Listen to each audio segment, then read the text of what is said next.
Bienvenidos a Tecutli, un espacio de poca política y mucha administración.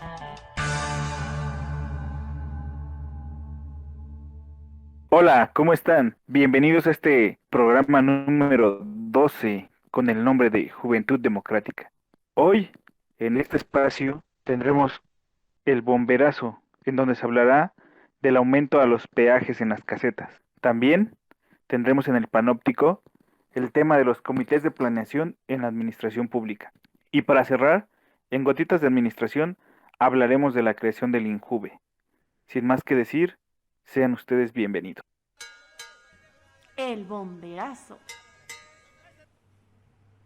Hola, ¿qué tal? Nuevamente aquí con el bomberazo de esta semana, o mejor dicho, semanas. Todavía no terminamos con la cuesta de enero, ya estamos en febrero y aún así nos pega duro en los bolsillos. Aquellos que tienen automóvil y tienen la necesidad de transportarse a su lugar de trabajo o y vivienda, pasando por alguna de las carreteras y autopistas en todo el México, pues sabrán que hubo un aumento de las tarifas. ¿Cuándo fue anunciado? El 15 de febrero. Sin embargo, este anuncio ya venían anunciándolo desde semanas anteriores con sus letreros en cada una de las cabinas, como poniéndonos en expectativa de cuánto y cuándo iba a subir. ¿Cómo funciona este sentido?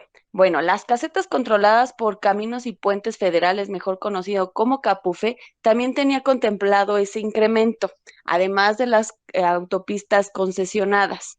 Sin embargo, las que están a cargo de CAPUFE suspendieron el incremento el 16 de febrero, o sea, ni siquiera 24 horas estuvieron, digamos, aumentadas, porque la Secretaría de Infraestructura, Comunicaciones y Transportes decidió suspenderlo.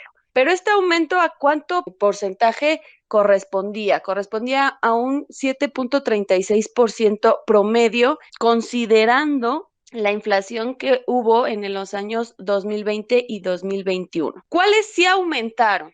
¿Qué tarifas se mantuvieron con ese aumento? Bueno, fueron las casetas operadas por las empresas Prinfa, que son casetas concesionadas. Por ejemplo, aquí tengo que la autopista México-Toluca pasó de 94 pesos a 97, la de Marquesa Lerma de 59 a 64 y Ecatepec a Pirámides de 87 a 91. ¿A qué se debe este incremento? Como lo dije, de acuerdo a los ajustes que se tienen que realizar cada año para la inflación y pues consideraron los del año 2020 y 2021. Aquí la pregunta es, ¿por qué se debe de aumentar o cuál es la justificación que mencionan estas instituciones encargadas de manejar las autopistas y carreteras? De acuerdo a su justificación, mencionan que se debe a los gastos de operación. ¿Qué tiene que ver estos gastos de operación? Pues tienen que ver con cómo se operan, cómo se explotan, cómo se conservan y mantienen el tramo carretero. Sin embargo, los que hemos estado o que tienen la necesidad de pasar por aquellas autopistas se dan cuenta que a veces estos mantenimientos no se dan, las autopistas cada vez están peor o se supone que utiliza uno estas autopistas concesionadas o estos tramos, pues para evitar el clásico tráfico en periférico o si nos queremos trasladar de una ciudad a otra, pues las tenemos que utilizar y aún así encontramos el famoso tráfico. El peaje también está asociada con lo que se recaude con estas tarifas, pues van a ir a proyectos en sectores de comunicación, transporte, agua, medio ambiente y turismo. Es decir, el dinero que nos llega se va a destinar a otros programas y no precisamente al mantenimiento de estas carreteras.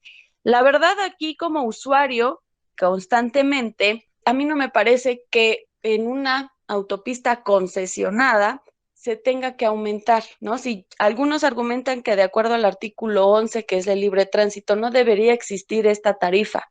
Y yo estoy totalmente de acuerdo. Y más si se supone que estas concesiones son de 20 a 25 años de aquí a que recuperan su inversión, pero realmente esos años son los que necesarios para recuperar o ya rebasan la inversión y van teniendo ganancias, más de las que nosotros nos imaginamos, ¿no? Porque pasan miles y miles todos los días automóviles y las autopistas pues no son nada baratas.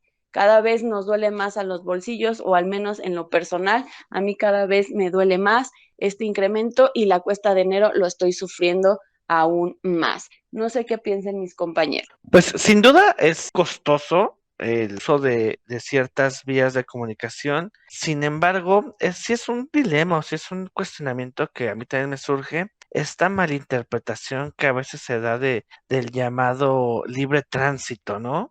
La mayoría de las personas que hablan de este libre tránsito se remiten al artículo 11 constitucional, que justamente dice que toda persona tiene derecho para entrar en la República, salir de ella, viajar por su territorio y mudar de residencia sin necesidad de carta de seguridad, pasaporte, salvoconducto u otros requisitos semejantes. Básicamente eso es lo que dice este artículo. Y en ese sentido, ya han existido ciertas jurisprudencias, ciertas tesis de la Suprema Corte de Justicia Nacional, donde señalan que sí, obviamente los ciudadanos, las personas, tienen el derecho de transitar por todo el país sin ningún inconveniente, sin ningún problema, de forma libre. Sin embargo, esto no incluye a los vehículos automotores. Esas son como que las jurisprudencias y las tesis acá en torno a ese sentido. Y esa es la justificación que dan para que existan ciertas vías, como bien lo dices, concesionadas para poder hacer los cobros correspondientes. Y digo nada más para aclarar un poquito el concepto de concesión. Las concesiones pueden ser consideradas como contratos a largo plazo, como bien lo señalabas, de unos 25, 30 años, los que se busca a través de la explotación o el uso o el cobro de servicios, recuperar la inversión que realizan ciertas empresas privadas por servicios públicos que la propia administración no puede proveer. Entonces, como el gobierno, la administración pública no tiene los recursos y el material suficiente para poder hacer vías de comunicación, entonces ahí entra la iniciativa privada y ahí entra su negocio o, como lo llaman ellos, recuperar su inversión. Ahora bien, la duda, el cuestionamiento, la pregunta es, ¿por qué la administración pública no tiene recursos para poder proveernos de carreteras libres, de peaje en buen estado, etcétera? Debería de ser su papel. No tendría por qué haber la intervención de este sector privado para proveer de este servicio. O realmente no es viable, no es posible que la administración pública pueda hacerlo, y por eso también se requiere que existan empresas privadas que doten de este servicio, y aparte esas empresas privadas pues también cuánta economía generan, porque no es nada más hacer la carretera, es todo lo que conlleva, los empleos que brindan, etcétera. No sé, ahí a mí me surgen como que esas dudas y esas preguntas. ¿Ustedes qué opinan? Pues yo creo que, la verdad, yo siempre he creído que no es necesario hacer un gasto en el pago de casetas. Sin embargo, pues ya uno está haciendo el gasto y, como bien mencionaba Nenet, las carreteras están en muy mal estado. A veces se usan las autopistas para evitar algún tráfico, y el tráfico se hace a la salida de las de las casetas, ¿no? Es decir, que para el cobro es una fila hasta de 15, 20 minutos. Entonces yo no le veo un beneficio a las carreteras. Hoy estaba escuchando a una senadora que estaba diciendo que tan solo el año pasado, de la liberación de las casetas, porque hay algunos grupos que se manifiestan liberando casetas, se perdieron 4,000 millones de pesos, y a mí se me hace una cifra increíble. 4,000 millones de pesos, no me quiero ni imaginar el dinero que entra anual por concepto de casetas, ¿no? Y que yo no lo veo reflejado en mejoras a las carreteras, ¿no? Yo no lo veo reflejado como usuario común en los proyectos que uno realiza. No veo mejoras constantes a las vialidades de las carreteras. Y aparte es carísimo, ¿no? Es carísimo usar este viaducto bicentenario, o Arco Norte, creo que se llama. Es el Arco Norte, el que va para Puebla, es carísimo. De 3 casetas uno termina pagando 150 pesos de unos trayectos muy pequeños.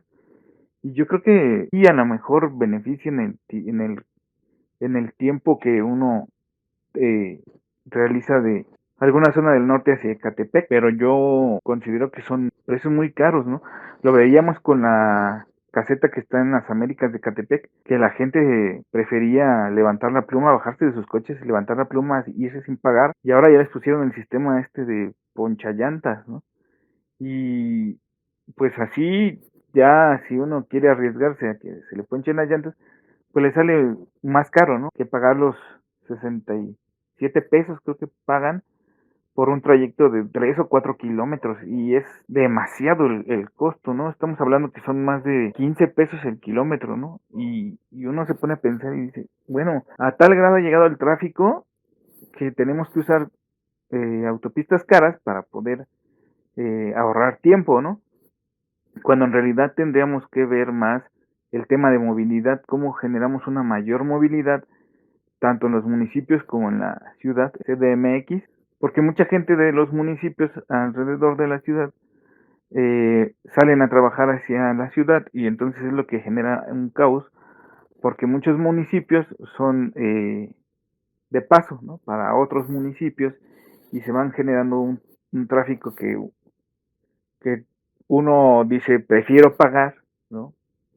Una caseta, dos o tres, o pagar el viaducto elevado que está en periférico, que también es carísimo, y se evita uno el tráfico que cotidianamente uno encuentra, ¿no? Porque uno ya sabe que si sale en la zona norte del estado hacia la ciudad, de mínimo son 2 horas y media o tres, ¿no? Y pues es preferible pagar una caseta y a lo mejor te ahorras hasta 1 hora. Entonces yo considero que debe de haber un sistema de movilidad mejor entre los municipios y la ciudad. Las tarifas de las autopistas debe ser menor para que la gente pues no se vea afectada en el bolsillo, ¿no? Yo creo que justamente acabas de introducir dos temas muy interesantes, la el primero, bueno, es justo este tema de esta ilusión de pago que hemos visto por parte de la ciudadanía, que finalmente, pues, tampoco, desde mi perspectiva, tampoco es correcto, porque finalmente si tú estás, pues, utilizando un servicio y sabes cuál es el costo, tienes que pagar por él. Ya entramos al otro tema, que es en la parte de los excesos, ¿no? De qué tan justo es que por tramos tan cortos, tan pequeños, realmente se cobran cuotas que sean demasiado altas, ¿no? En el caso, vale la pena mencionar el caso de la carretera de Acapulco, ¿no? La carretera de Acapulco quedó como en un punto y aparte, porque justamente el aumento que se había previsto era del 10%. Y esto pues tenía que ver con dos cosas. Primero, que no tenía varios años que no se había hecho el aumento a esta caseta. Y la otra, pues, era que a mí me parece que esa cuestión tiene que ver con, pues, estas reparaciones interminables que ha tenido esa carretera, ¿no? En donde hay tramos que, por ejemplo, vemos, que están en ampliación de carriles y reducción, y luego vuelven y, bueno, fue todo un lío, que ahí más bien tuvieron unos temas con las cuestiones ejidales, según entiendo, sobre todo en la parte de Morelos, tuvieron justamente esos temas, ¿no? Y estas desviaciones que esta propia carretera tiene. Y, y yo creo que aquí lo que valdría la pena mencionar es justamente que es necesario comenzar a regular más a través del gobierno, que esa sí es tarea del gobierno, ¿no? La regulación del precio que se tienen que dar a estas casetas, que digamos que realmente sea proporcional a la distancia que se puede atravesar con ella, ¿ok? Y sobre todo, bueno, la creación tanto de opciones en cuanto a la vialidad, ¿no? Que existe una vialidad gratuita que pueda yo utilizar, como en el caso del periférico, que digo, en el caso del periférico, finalmente tú decides si te subes y te ahorras el tráfico o te lo avientas por abajo y quién sabe cuántas horas te tardes, ¿no? Pero ahí está, y esta es opción, finalmente sí hay una vialidad. El problema es cuando esa vialidad no existe. El problema es cuando esa es la única vía de tránsito y o el hecho de que pueda ir de de un poblado a otro me implica a lo mejor triplicar el tiempo porque no hay una carretera que sea directa, ¿no? Para poder hacerlo. Entonces, ahí tendríamos que hablar justamente de estas opciones y también otro que a mí me parece que se ha dejado de lado, que es el tema del transporte, estos transportes de larga distancia, ¿no? Y aquí voy a introducir un tema que a lo mejor no viene, digamos, no es específicamente de esta cuestión, pero que sí tiene que ver con el tema de movilidad, que es la construcción de estas opciones de transporte público justamente para acercar estas distancias, ¿no? Como se está haciendo con el tren de la Ciudad de México hacia Toluca, ¿no? Que en realidad es un tren que no sabemos si se va a acabar. Parece que sí, ¿no? Parece que antes de que salga este gobernador lo va a estrenar, pero o lo va a inaugurar. Esperemos verdaderamente, porque a mí me parece que esta es justamente la opción que debemos de buscar, ya que finalmente el hecho de tener un auto, pues genera otro tipo de gastos, ¿no? Entonces, cuando yo tengo opciones, pues a lo mejor voy generando estos mecanismos que también liberan el tráfico y hacen más fluida la ciudad. De acuerdo con cada uno de sus comentarios, creo que sí están presentes con este aumento de tarifas cada año. Uno se cuestiona si hay un abuso por parte de las empresas privadas que tienen las concesiones, porque uno también se cuestiona por qué es tan caro el kilómetro tan corto, ¿no? Porque ¿qué te gusta? Por 10 kilómetros ya te están cobrando 30 pesos, es mucho. Yo también puedo gestionar si el gasto que se hace o que hace la empresa o que hace el gobierno, si corresponde a Capufe o no, es muy caro el mantenimiento y corresponde a la tarifa que nos cobran por cada kilómetro, o nosotros como usuarios tenemos más desgaste en nuestros automóviles porque pues hay baches, están mal colocadas el pavimento o el tráfico, estar ahí atorados todo el tiempo, o en cuestiones de que, pues si tienes tu mala suerte, pues estos autos de carga pesada te ocasionen algún accidente, ¿no? Y como decía Tecatl, la administración pública, si maneja estas carreteras, ¿dónde están estos recursos? ¿Por qué no dentro de su presupuesto no lo mete con mayor fuerza por si no tiene otro medio de transporte donde llevar a cabo esta movilidad de la ciudadanía? Se tiene un plan, ¿no? De que se renueve otra vez el sistema de los ferrocarriles a través de todo el país y esperemos que esto haga un equilibrio entre la oferta y la demanda de estas casetas y autopistas, tanto federales como concesionarios. Y pues hay que también tomar en cuenta que ya se puso como delito obstruir las casetas, porque sí, como lo mencionaba Tlacailel, pues hay gran pérdida económica si se obstruye 1, 2 o 3 horas, ¿no? Estas casetas y por lo tanto, pues necesitan corregir la conducta de la ciudadanía. Y yo creo que dentro de las regulaciones que puede tener este tema sobre las casetas y las tarifas sería que pues en caso de que exista algún accidente, en caso de algún imprevisto que tú como usuario encuentres durante tu trayecto, creo que sería buena opción que tenga una obligación, ya sea la empresa o la parte federal, de recompensarte el tiempo que tú estás atorado ahí. Es decir, ¿cómo lo podría hacer? Yo puedo poner en la mesa la opción de que la recompensa sea que te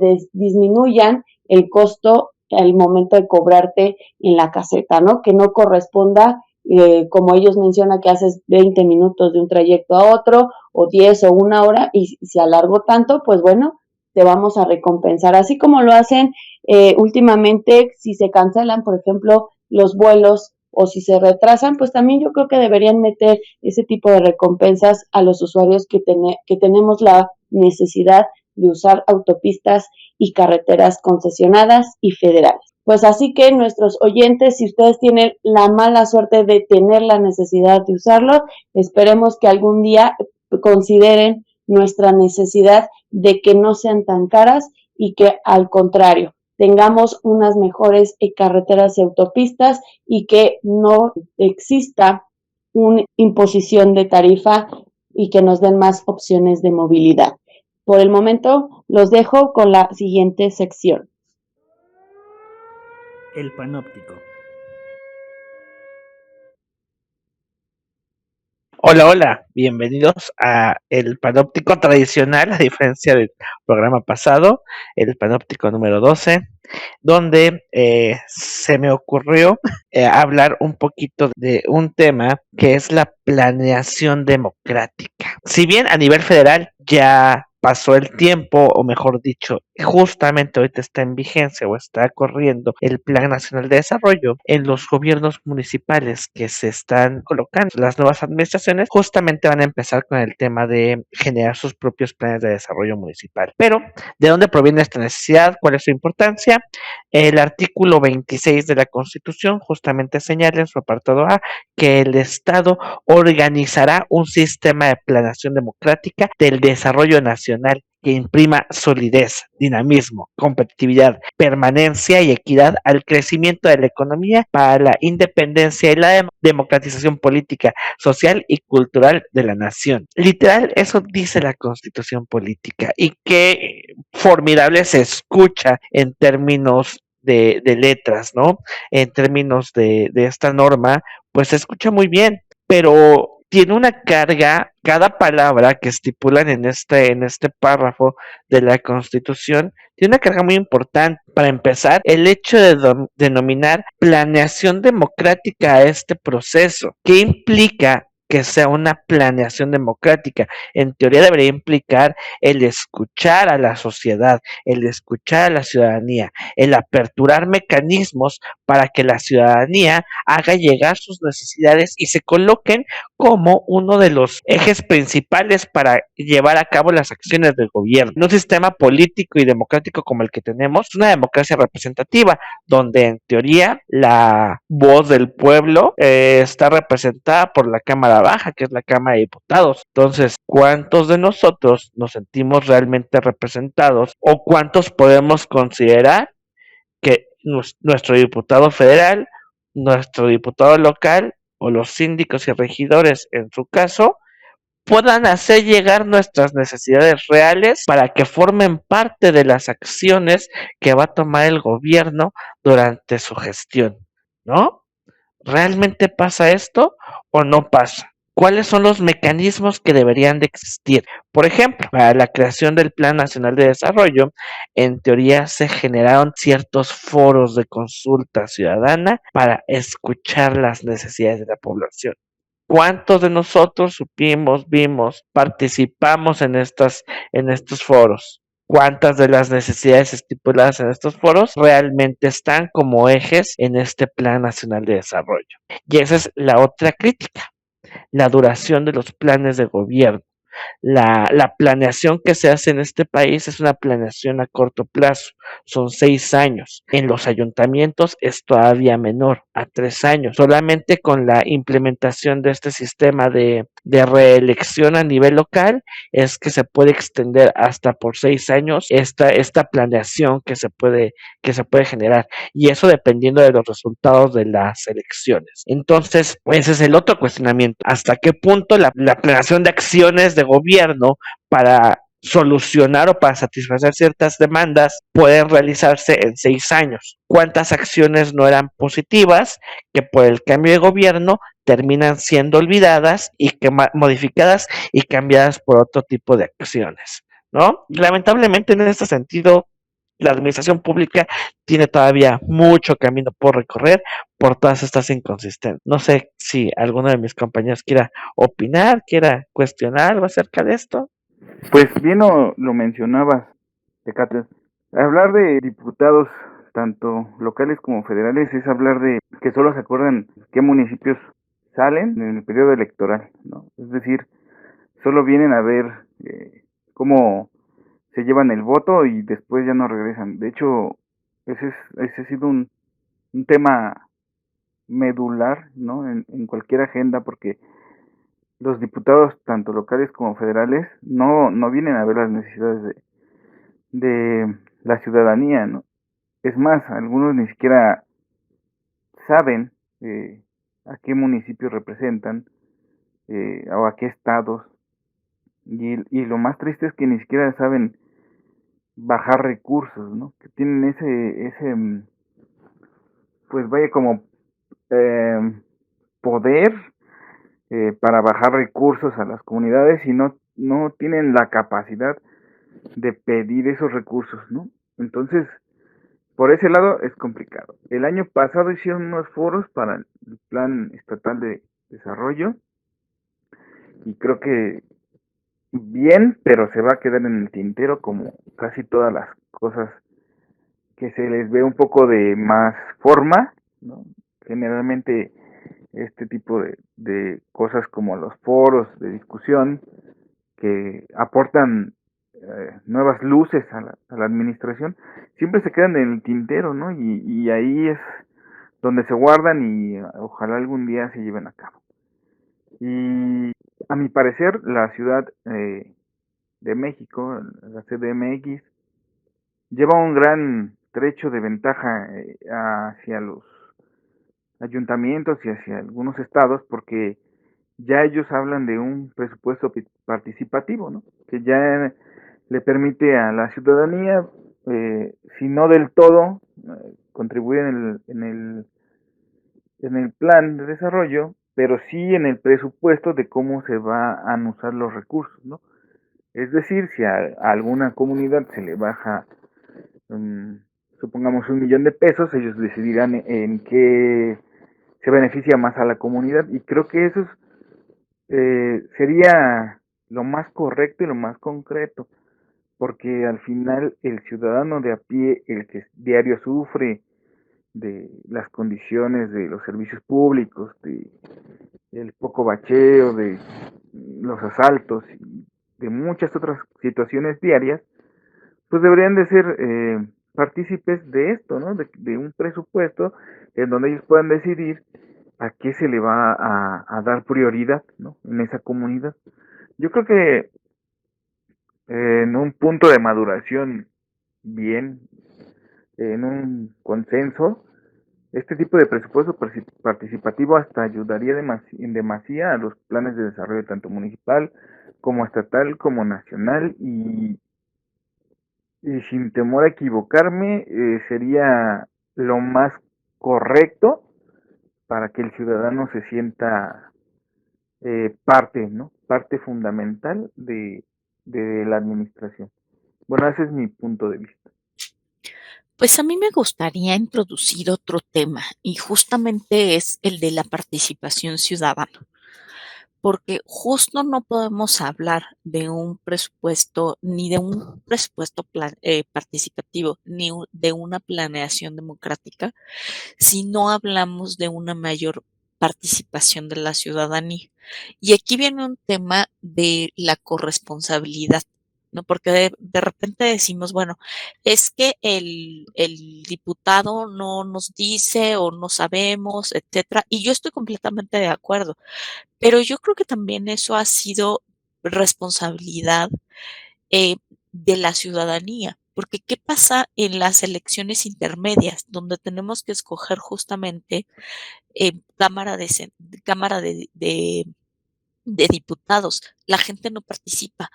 ¿Por qué? Porque dice, es que a mí esto no me afecta, cuando en realidad finalmente sí nos afecta y sí nos interesa quién va a ser mi diputado.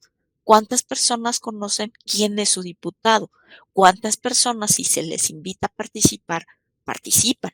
Entonces, debe de haber una corresponsabilidad entre el gobierno y el ciudadano. Entonces, yo más bien invitaría a que también los ciudadanos vayamos exigiendo, sí, pero también vayamos generando estos mecanismos de corresponsabilidad, en donde si existen los espacios de participación, pues realmente la gente vaya y participe, ¿no? Y de manera activa en su comunidad. Sí, de acuerdo que el ciudadano es la mitad del responsable en que este Plan Nacional de Desarrollo se lleve a cabo. Y para los que más o menos, si no ubicaban toda esta frase que dice Plan Nacional de Desarrollo y a cambio en las noticias escuchan que la agenda nacional, que la agenda estatal, a eso se refiere, a los diferentes objetivos y ejes a los que el gobierno y la administración pública a través de este documento pues nos va a llevar a cubrir las necesidades que como ciudadano tenemos. Y un poquito de dato histórico. Antes al Plan Nacional de Desarrollo se le conocía como el digamos, el plan sexenal, ¿no? El primero que salió fue en 1933 con el presidente Lázaro Cárdenas. Ya después cambia el nombre a Plan Nacional de Desarrollo con el presidente Carlos Salinas de Gortari el 30 de mayo de 1986, en donde presenta precisamente su agenda que iría de 1989 a 1994. Otro dato, el Plan Nacional de Desarrollo está marcado en la Constitución Política y es en el artículo 26. A mí lo que a mí me llama la atención es, ok, a nivel federal hay un plan, a nivel estatal también. De repente a los municipios en las últimas décadas se les ha ocurrido que también tengan su plan, ¿no? Sin embargo, yo lo he visto de trienio tras trienio, presidente municipal tras presidente municipal, que su agenda municipal no corresponde en ocasiones con la federal. No hay una corresponsabilidad, no hay una coordinación entre estos dos entes. Y entonces el presidente municipal quiere abordar cuestiones que no le corresponden y olvida y deja a un lado, como siempre, todas las obligaciones que están marcadas en el artículo 115. Quieren, por ejemplo, promover el impulso económico con una feria y exposición de autos clásicos, cuando eso no viene marcado en el artículo 115. En vez de estar abordando temas de agenda nacional, deberían de estar dando nuestros servicios públicos, atendiendo a la ciudadanía de su municipio, que tienen que recordar siempre que es el primer contacto que el ciudadano tiene para hacer llegar sus demandas. Y también tiene la obligación precisamente de impulsar esta participación ciudadana. A lo mejor en la Ciudad de México lo hacen con más frecuencia que en los municipios, ¿no? Con lo que mencionaba Tlacailel, con los comités participativos, en donde se les da un presupuesto participativo y que ellos decidan en qué se va a ejercer y cuál va a ser de todas esas necesidades que ellos manifiestan, cuál va a ser la prioridad y ahí van a ejercer ese presupuesto. Siento yo que todavía nos falta mucha madurez como ciudadano y también les falta mucha madurez a los dirigentes de los municipios. El Plan Municipal de Desarrollo esté de la mano con el Plan Nacional de Desarrollo. Ahí se los dejo. Yo creo que no hay coordinación. Para mí es duplicar a veces tareas y para mí es olvidar otras. Muy de acuerdo con lo que acaban de mencionar, compañeros, y justamente ese es el punto de hablar de este tema, el darnos cuenta que falta mucho materia de hacer más eficiente o generar estos mecanismos para que la planeación de las acciones de gobierno se lleven a cabo con mayor eficiencia, con mayor eficacia, tomando en consideración la participación de los ciudadanos, que realmente sea un ejercicio que busque el resolver y el atender demandas ciudadanas de acuerdo a los diferentes ámbitos, como dicen en ED, la federación a lo que le corresponde, el gobierno estatal a lo que le corresponde, los gobiernos municipales lo que les corresponde. Tratar de iniciar los procesos administrativos y de creación de políticas públicas como debe ser. Sin una planeación correcta y adecuada, no se puede llevar a cabo un ejercicio de gobierno que solucione o que dé satisfacción a las demandas ciudadanas. Y también por eso surgió Panóptico, por lo que decíamos un momento de quién es tu diputado local, quién es tu diputado federal, quiénes son tus regidores, quiénes son tus síndicos, darnos una pequeña vuelta a ver quiénes nos están representando, a dónde nos podemos dirigir. A falta de mecanismos claros y explícitos de participación ciudadana, pues tratar de, por nuestra propia cuenta, buscarlos y hacerlos valer, ¿no? Bueno, con eso lo dejamos por este momento para irnos a la última sección. Vámonos con lo que sí. Gotas de administración. Bueno, pues bienvenidos a esta sección. En esta ocasión vamos a platicar que el 25 de febrero se conmemora justamente la creación del Instituto Mexicano de la Juventud, el cual fue creado en el año de 1999. Este instituto trabaja justamente para los jóvenes, ¿no? Esa es su tarea.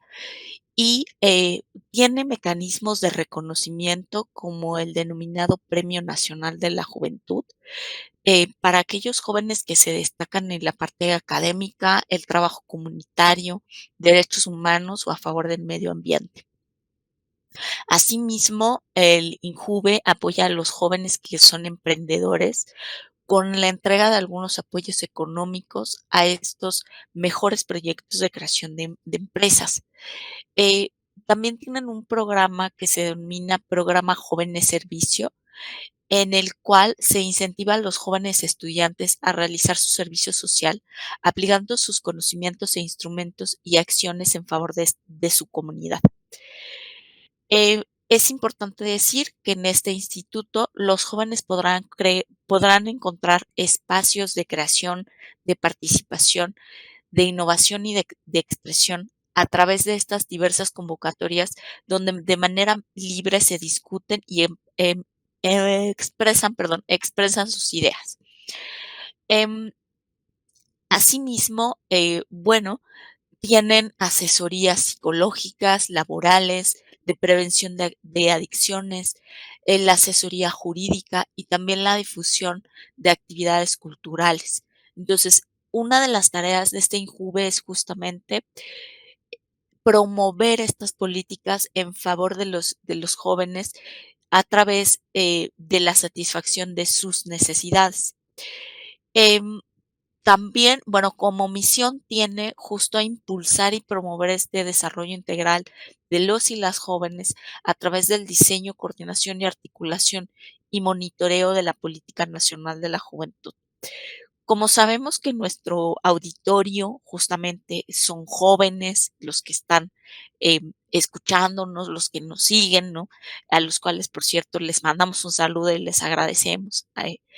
Bueno, pues vamos a platicar un poco también acerca de estos valores que tiene este instituto y que a mí me parece que como jóvenes deben de procurar ir construyendo, ¿no? Construyendo la vida justamente a través de estos valores. Uno que es el respeto, ¿ok? Es importante ver al joven como este aliado y sujeto de derecho, ¿ok? También la parte de la inclusión, ¿no? En donde se reconozca que los jóvenes son parte de nuestra comunidad y que son una parte de cambio, son muchas veces este motor de cambio que la sociedad necesita, ¿no? También la parte de transversalidad, a través de la cual se garantiza que la perspectiva de estos jóvenes esté inmersa en el gobierno, es decir, que el gobierno escuche a los jóvenes y utilice o aplique las ideas que sean competentes, ¿no? La parte de la transparencia, a través de la honestidad en el ejercicio de estos recursos públicos y de esta rendición de cuentas, que yo creo que en este programa somos verdaderamente impulsores tanto de esta rendición de cuentas como del ejercicio público, no de esta transparencia. Y la parte del compromiso, a través de la lealtad y el trabajo en equipo para generar credibilidad y empoderamiento de las y los jóvenes. Es decir, queremos jóvenes que estén presentes en la política, que sean incluidos y sobre todo participativos. ¿Ok? Entonces, bueno, pues esta es la efeméride del día de hoy y me gustaría justamente que platicáramos, ¿no? Acerca de cuál es este papel que piensan ustedes que los jóvenes tienen en la construcción de una administración que sea justamente más participativa.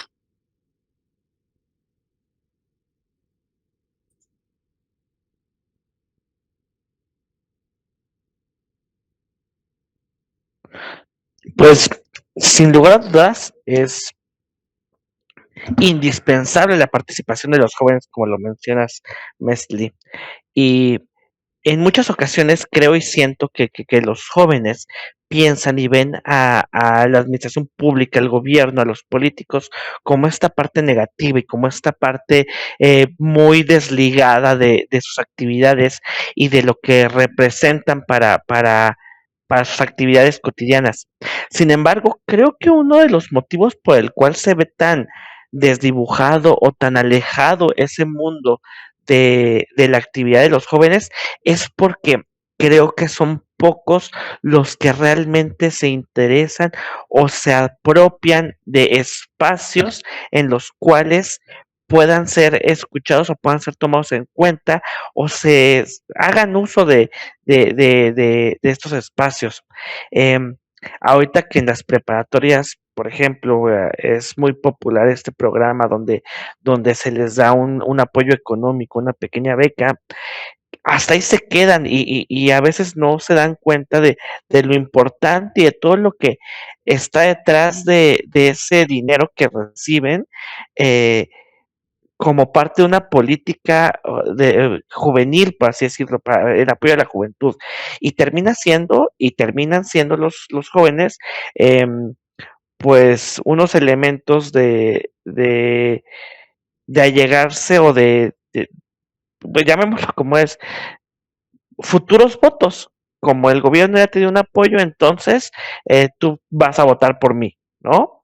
Entonces, sin darse cuenta de todo lo que hay detrás, yo invitaría a los jóvenes y saben perfectamente que aquí no es una cuestión de partidos políticos, ni mucho menos, pero que sí participen, que sí busquen espacios, ya sea en organizaciones civiles, ya sea en organismos gubernamentales como lo es el INJUVE, o si alguien gusta formar parte de algún partido político, por lo menos para conocer o saber si los partidos políticos tienen algún tipo de plataforma de política encaminada a los jóvenes, pero creo que sería importante o interesante que se adueñaran y se apropiaran de ese tipo de espacios para que no sea solamente esta cuestión de señores grandes hablando de cosas aburridas, ¿no? Hay algo que pueden sacarle provecho ahí los jóvenes. Creo que en cuestión de movimiento juvenil, la, el último que se observó, ¿no? A nivel nacional y que tuvo la tragedia, y yo creo que de ahí viene el miedo de parte de cada una de las juventudes que conoce esa historia, es con el movimiento del 68, donde el joven se empodera, exige mejores políticas, mejores administraciones y es apagada por el mismo Estado. Yo creo que de ahí viene el miedo. Sin embargo, en las nuevas generaciones ya siento yo que no es miedo, es desinterés, es desapego a ser un ciudadano, lo ven como muy lejano o de plano no sienten empatía por el otra persona que está a su lado. Como dicen por ahí, tú quieres empezar algo nuevo, tienes que empezar por un joven, ya no con una persona adulta que tiene vicios y que tiene pues caminos donde se pueda salir, ¿no? Yo creo que el cambio, si queremos realmente que se refleje en las administraciones, porque no sabemos quién de todos esos jóvenes podría ser el próximo administrador público, el próximo líder sindical, el próximo político, pues aprenda lo que no debe y se olvide lo que sí debe de ejercer, ¿no? En cuestión del Instituto Mexicano de la Juventud, cuenta con ciertos instrumentos de investigación para detectar cuáles han sido los cambios en las necesidades de los jóvenes, ¿no? Hace estudios demográficos y socioeconómicos. Sin embargo, desde mi punto de vista, creo que son pocos y son insuficientes para llegar a aquellas necesidades juveniles. Creo que nada más se quedan al ras, al horizonte y no profundizan, no lo promueven con tanta emoción. De vez en cuando uno ve un anuncio, ¿no? Pero creo que por esa razón los jóvenes se sienten también olvidados y desplazados. Se les volvió a considerar, como tú mencionaste, Kathleen, a través de este apoyo económico llamado beca y con el programa de Construyendo México, pero aún así falta, ¿no? Falta promover lo que mencionaba Mesli, el Premio Nacional de la Juventud, ¿no? Realmente, ¿dónde están estos héroes jóvenes en donde se ve reflejado el trabajo comunitario, lo académico, el que defender al medio ambiente? Porque siempre tenemos que ver que jóvenes del extranjero hablen sobre el cambio climático y yo no veo un cambio por parte de los jóvenes mexicanos. Y para aquellos que nos escuchen, pues sé que algunos a lo mejor estarán decepcionados de la vida, de la administración, de todo lo que les rodea. Sin embargo, acérquense a este instituto para tener ayuda, para tener una mejor perspectiva de lo que pueden hacer y de lo que lo pueden lograr. Y yo les recomiendo de forma personal es que se acerquen a aquellos que tengan ese gusanito de ser emprendedores, porque está de moda ahorita esta palabra en la economía. Bueno, acérquense. Si ustedes se creen que tienen la capacidad de emprender algo nuevo, pues bueno, este instituto precisamente pensó en eso y dan apoyos económicos a aquellos que presenten proyectos innovadores en la creación de empresas. Están dispuestos este instituto a apoyarlos, a asesorarlos, a capacitarlos y pueden encontrar en este proyecto una nueva alternativa, ¿no? Porque sabemos y todos fuimos jóvenes alguna vez y tenemos esa presión de qué pasa si no me quedo en la universidad. No se les cierra el camino. Están los oficios, está encontrar nuevos gustos, nuevas habilidades. Entonces, yo recomiendo que se acerquen a este instituto. Hay que explotarlo lo más que se pueda.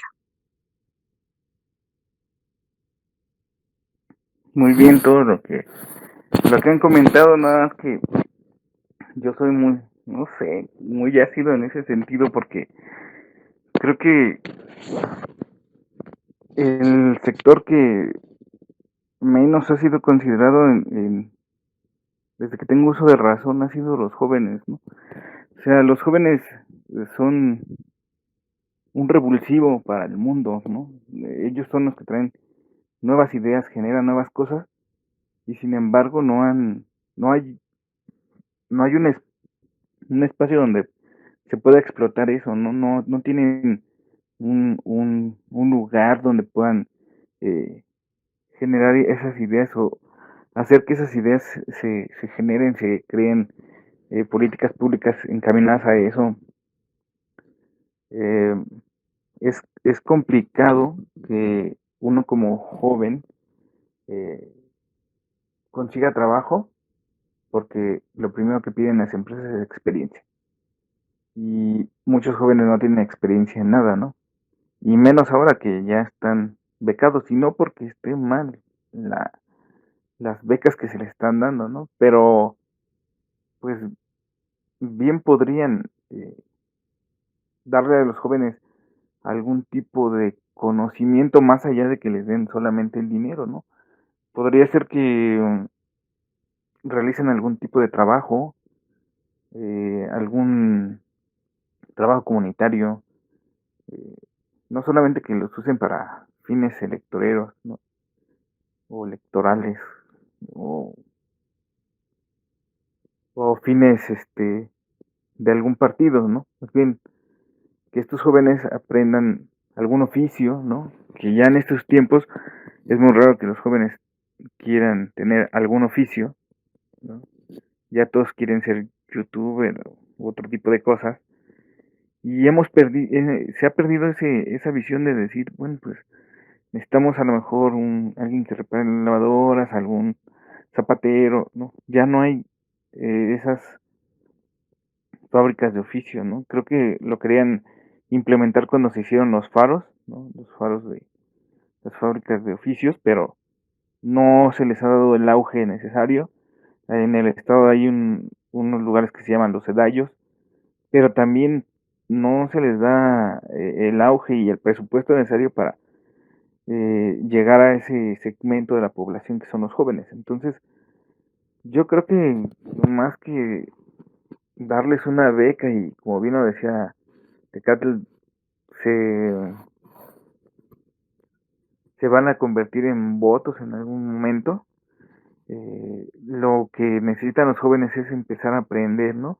Empezar a sacar la energía que ellos tienen de otras formas y a mí me gustaría mucho que el INJUVE encaminara a esos jóvenes, ¿no? Que la parte de los premios fuera porque los jóvenes están desarrollando algún tipo de conocimiento y no solamente por las buenas acciones o por algo que los haga sobresalir, ¿no? Ahora ya los premios son tan efímeros, ¿no? Hay premios porque un video fue visto por muchas personas, se hizo viral, o X o Y, Z. Y muchos jóvenes ya no están inmersos en la política porque, o en la administración pública porque al final no los llena, no los satisface, ¿no? Han visto cómo ha ido decayendo este político administrativo y ya no es algo que les interese, ¿no? Ya han perdido el interés. Todavía hay gente que quiere estudiar en la universidad y en la preparatoria, pero ya no lo siento que sea como antes, ¿no? Antes tenían esa necesidad, esa hambre del conocimiento y creo que ahora ha sido como más mesurado el crecimiento de los jóvenes en ese sentido. Ya todo es tecnológico y creo que nos hace falta que se despierte a la juventud, ¿no? Creo que tenemos que ser más incluyentes y más reaccionarios con los jóvenes porque al final ellos tendrían que generar las nuevas expectativas para lo que se viene. Pues así es, compañeros. La realidad es que los jóvenes tienen una tarea enorme porque además también tienen retos que me parece a mí que son más grandes, ¿no? Por ejemplo, el tema del cambio climático que se mencionaba hace un momento. Claro que trae consigo retos enormes, van a tener problemas que son más complicados en ciudades, en localidades que van a ser cada vez más complejas, ¿no? Simplemente la próxima construcción de la megalópolis, que va a traer consigo los problemas así de grandes como ella, y que justamente son los jóvenes los que tienen que estar más preparados para resolver ese tipo de problemas. Entonces yo creo que les dejamos una tarea enorme, les dejamos mucho trabajo y sería muy bueno que comenzaran justamente a trabajar en esta construcción, ¿no? De un México mejor, porque finalmente va a ser su país en un futuro, ¿no? Finalmente van a llegar a edades eh, van a llegar a la adultez, ¿no? Y qué países quiero construir para mi adultez.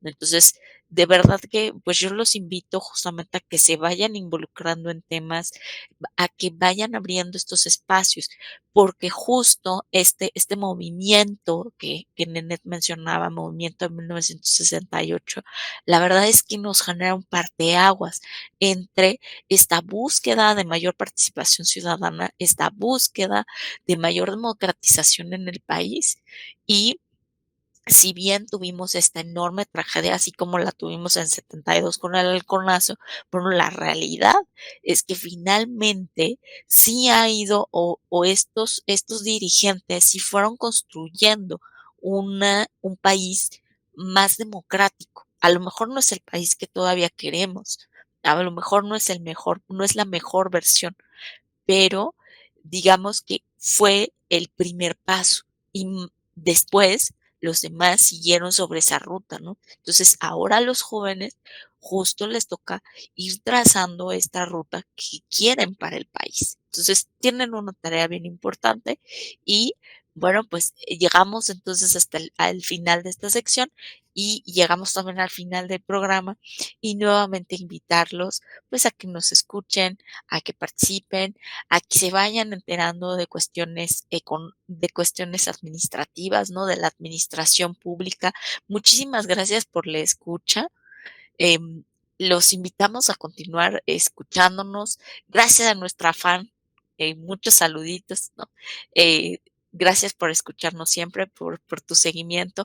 Y los invitamos, como siempre, a que nos platiquen qué quieren escuchar, qué dudas tienen, qué quieren aprender, ¿no? Y bueno, pues abrir este espacio justamente para ir creando conciencia social. Eso es lo que buscamos.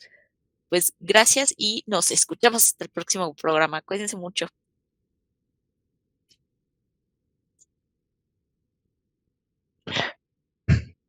Mezcli, qué bueno que mencionas esto de la conciencia social.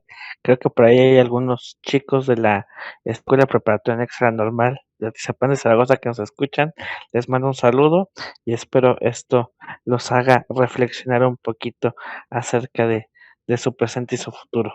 Un saludo y espero escucharlos y espero saber de las cosas que necesitan o quieren que hablemos en este programa. Hasta la próxima. Yo soy Nenet y recuerden, la vida adulta no es fácil. Así que aprovechen su juventud, vivan al máximo y recuerden, ya vivieron una pandemia. Hoy van a presenciar o próximamente una guerra entre varios países. Disfrútenla, sean precavidos, ahorren, inviertan, no se lo gasten y disfruten al máximo su juventud. Nos vemos hasta el próximo programa. Pues muchas gracias por la escucha. Hasta se me enchinó la piel con la conciencia social. Qué bonita palabra. Y pues como bien dice Nenet, disfruten su juventud y coman frutas y verduras. Nos escuchamos en el próximo capítulo.